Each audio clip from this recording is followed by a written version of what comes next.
Welcome to the Options Trading Desk. In this video, we're going to break down what a put option is and how it works in options trading. So, what exactly is a put option?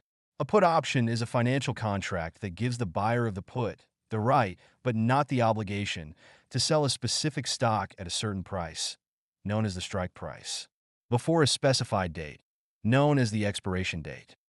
Let's look at an example. Shown on screen now are the options chains for Apple stock.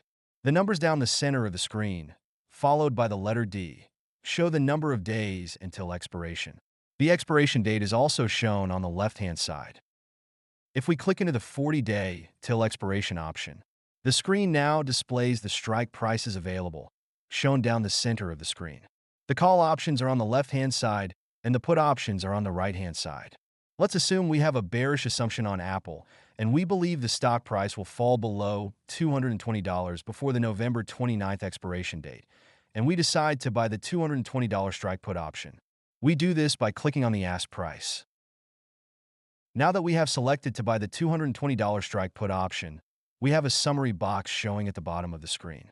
You can see that the limit price for this option is $2.28. This is the per share price of the put. And since all equity options are based on 100 shares, we multiply the limit price by 100 and get our purchase price of $228. To work out the break-even of the put option, we subtract the limit price of $2.28 from the strike price to get a break-even of $217.72.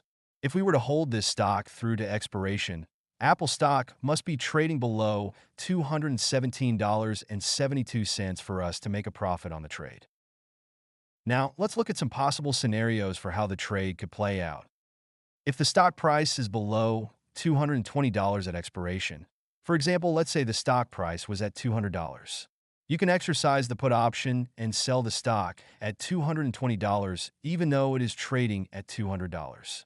This would produce a profit of $20 per share, but we paid a premium of $2.28 per share, leaving us with a profit of $17.72 per share. Remember, every option is based on 100 shares, so our total profit would be $1,772. Another scenario is the stock price finishes above the strike price of $220.